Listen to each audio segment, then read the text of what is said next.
Hey guys, Comic Boom here to review Legion of Superheroes number 3. For your information, I should say that I gave you a written review of Legion of Superheroes number 3 at the Weird Science DC website. So if you go to weirdsciencedc.com, the Get Fresh crew there, they're a great bunch of guys. They have a podcast that's on a Patreon podcast. Contribute to their Patreon, subscribe to them. They give a great DC podcast. Great to read the reviews on the site and also listen to their podcast. And but I thought I'd do a review. I reviewed the first 2 issues. I continue to say that I look at with greater optimism with Bendis on Legion of Superheroes than I do with any of his other work at DC. I'm actually enjoying Legion of Superheroes. I actually thought that this was a slight improvement from the last issue. Last issue ended with Damian Wayne being introduced to the 31st century because John Kent, Superboy, travels back to the 21st century and drags Damian to the 31st century. I was a little bit dismayed by that because I thought, why?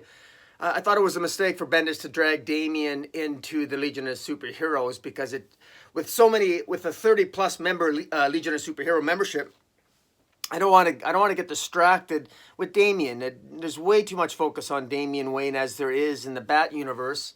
Leave Damian alone. And look, the Super Sons thing that ship has sailed. Okay, it doesn't work. You're not going to have a 17-year-old having a relationship with a 13-year-old. That Super Son thing, that ship has sailed. All right, you already blew that by aging up Superboy. That it doesn't work, and it is what it is. I mean, just leave Damian out of it. In any event, Damian doesn't really do anything in this issue anyway. The inclusion of Damian Wayne in this issue, it's interesting. Perhaps if you're into Damian Wayne history, you know that from Batman lore that there is a potential future where Damian Wayne becomes this the 666 Batman, where he basically becomes evil. And they even referred to Damian Wayne upon discovering that Superboy had dragged Damian Wayne into the future.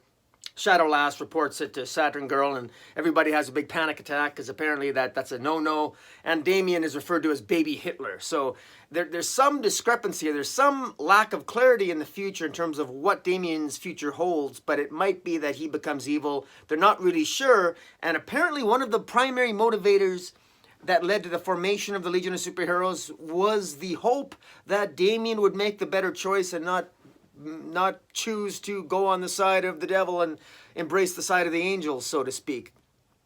So that's interesting that Brainiac 5 would make that allusion. He would allude to the fact that Damian Wayne, and the hope that Damian Wayne would not become evil, was one of the... It actually had some influence on the formation of the Legion of Superheroes in the first place. That was interesting, although because I just don't buy it. And I also don't like it. I think leave Damian out of it. I mean, really. I mean, Damian, this is going a little bit too far, DC. Look, he's a 13-year-old punk kid. He's a narcissist kid, okay? He's entertaining when when he was Super Sons, which, when you had Super Sons, Damian Wayne was interesting as a 10-year-old. As a narcissist 10-year-old, and he was funny and he was humorous. But come on, man, stop making Damian Wayne evil in Teen Titans. Like, he's 13 years old, okay? I'm sorry, but you're not going to convince me that he's a genius. You're not going to convince me that that he can take out all these heroes and everything. He's 13 years old, okay? Enough already. Remember that you're dealing with just a teenager. Make him a member of Young Justice. Get rid of Tim Drake. Well, Young Justice is a terrible comic. Don't get that. So much that DC's done wrong with. It's such a depressing time right now to be collecting DC on multiple fronts because they're just not getting it. And this world of Bendis is not working in the larger DC narrative with the terrible Superman in action, which is awful, and then Young Justice, which is worse. It's just not working. And then don't even get me started on Wonder Twins and Dial H, which are garbage. But Legion of Superheroes here, look, this is lipstick on the pig a little bit because I can get into this, I can enjoy it. The only reason this isn't as screwed up as the rest of the titles is that because this is the 31st century and because Bendis has a clean slate, that's the only way Bendis can really avoid any accusation of being of violating continuity again, because he's in the future and I guess he can write his own rules. And I have to say that the dialogue here is better than it has been in the previous 2 issues. And you know, some seeds are being planted there for an interesting storyline. Ultra Boy, at one point, Mono and Ultra Boy, Saturn Girl, they end up on the planet of Rimbar, where they meet Ultra Boy's father, his father One, who his name is Kraz, and he's General Kraz, and he apparently wants the Trident back. He wants Aquaman's Trident back, because apparently he had people hunting for the Trident as well. Well, Ultra Boy, of course, along with Timberwolf in issue 1, they managed to acquire the Trident from Mordru, who apparently Mordru himself doesn't even know why he was after the Trident. So Mordru was stealing something, an ancient Atlantean artifact, and Mordru didn't even know why he was stealing it.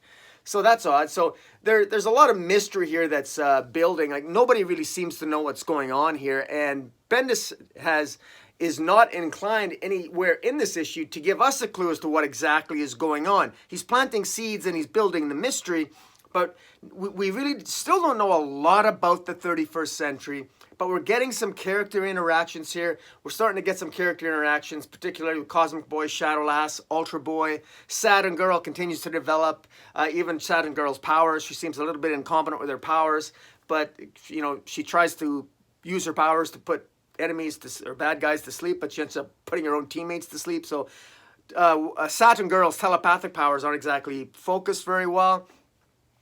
Clearly the membership, the 30-member plus team of the Legion of Superheroes, they still got a lot of wrinkles that they got to work out. I'm still a little bit unclear in terms of what are the rules that govern the body of the Legion of Superheroes. Don't they have to follow any rules? Apparently they don't have to follow the time travel laws that the rest of the universe has to follow. But apparently they think that Superboy should follow them, and apparently they could bring Superboy to the future, but Superboy is now being reprimanded by Saturn Girl for bringing Damian to the future for reasons which we don't know. And Saturn Girl insists, look, Superboy, if only you would go to the 31st century orientation, it would all be explained. Of course, you know, why doesn't Saturn Girl just point blank out say, for God's sakes, this is why you can't time travel? Just tell them already. I mean, how it's so frustrating, and it sort of underscores the frustration, because you get a real strong sense here that Bendis is dragging this out for a trade. And now it was hinted in the first issue there'd be an orientation. It was hinted in the second issue there'd be an orientation, and in this third issue it strongly hints that the next issue will be an orientation.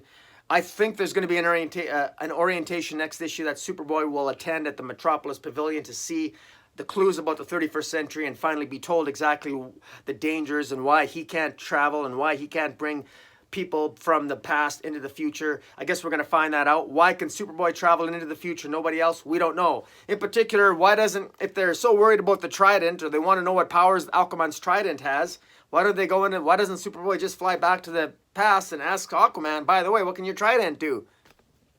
I mean, how hard is that to figure out? But more to the point, I'm sure doesn't Superboy kind of know, because Superboy was kind of present during that whole drowned Earth thing, wasn't he? I mean, he kind of knows what the power of the Trident is. He knows what the power of, and I'm sure he even knows a little bit about the Tier of Extinction. But hey, that would mean that Bendis has read some of Justice League, and I don't think Bendis has. And if Bendis has it, his characters don't know what's going on. And I wonder if Bendis has attended the orientation that his characters haven't attended yet. I don't know. I'm making fun of it here a little bit, but I'm actually enjoying it. Like, the pieces here are coming together. They are coming together. I have to say that as much as some people get upset about this issue and upset about Bendis in general, it reminds me a little bit. I'm going to give Bendis some credit, because when my first comic book that I ever collected was Superboy and the Legion of Superheroes. I remember back in the 70s when I first got into comic books, I started right into Superboy and the Legion of Superheroes, right, blind, not knowing any of the characters. And I dissected those comic books and I love them. And I got to tell you, I'm doing that here too, and I'm getting into this here. I'm enjoying it. I even like there's a relationship between Shadowlass and Cosmic Boy. She calls them loveballs. Kind of an odd phrase. And then there's that classic 31st century swear word, 4-letter word, crot, K-R-O-T, crot, what the crot is going on. I'm having fun with it, and I'm enjoying it. I gave it a 7 out of 10. You know, again, this is definitely likely going to be a slow burn. I've I've been at this crossroads with Bendis before. I gave him lots of benefits of the doubt with Rogolzar, and I guess you could definitely accuse me of being a slow learner.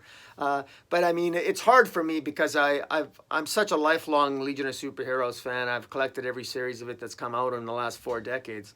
And it's just one of those things where I'm very familiar with the character, so I probably have an advantage that a lot of other people don't. I know the characters. Generally speaking, I know them very well. I'm sure I'm going to screw up some of the names occasionally because, I do forget. But for the most part, I'm very comfortable reading this. Bendis is having a little bit of fun playing with some of the looks of the characters and the costume designs. Ryan Sook, the artist, is. And I think Travis Moore was even on this one as well. He was a guest artist. It was pretty good. Overall, I don't mind it. There's new characters in here. There is a December Sevenbergen, who is the commissioner of Planet Gotham.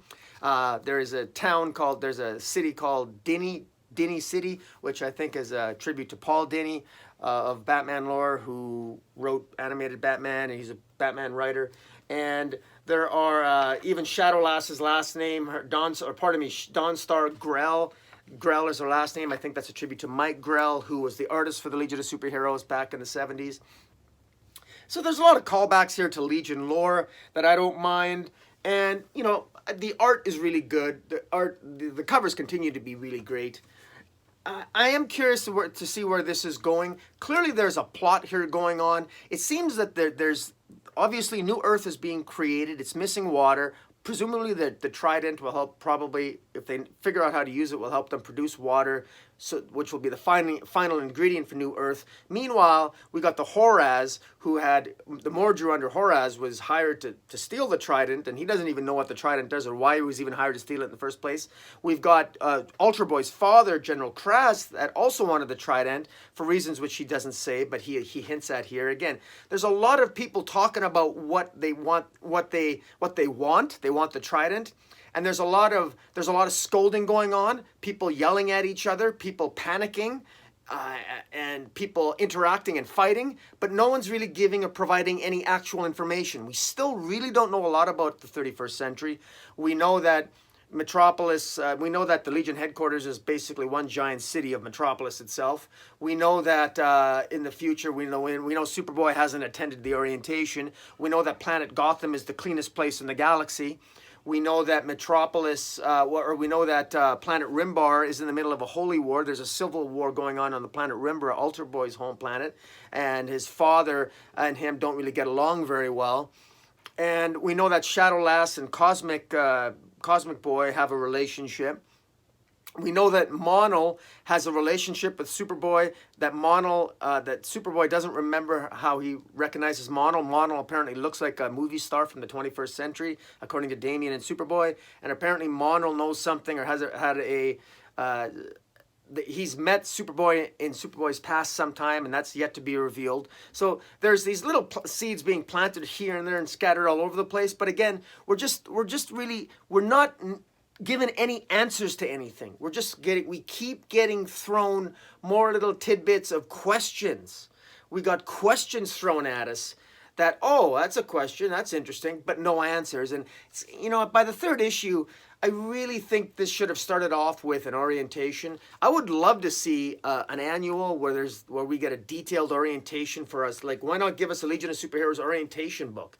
Instead of giving us 2 issues of Millennium, which was completely useless, following Rose and Thorn through 1,000 years to the 31st century. Why not have 2 issues? Imagine how awesome it would have been if those 2 issues could have been the 31st century orientation, telling us about the 31st century. How cool that would have been. If Bendis has put all this work into the 31st century, why don't you put that into a source book? DC's coming out with a comic book. It's called Last God. I've been reading Last God. It's on issue 3. Last God is coming out with a source book in April, which is, I really like it. It's a Black Label book. I'm enjoying it. But, I mean, again, why not have a source book for the Legion of Superheroes?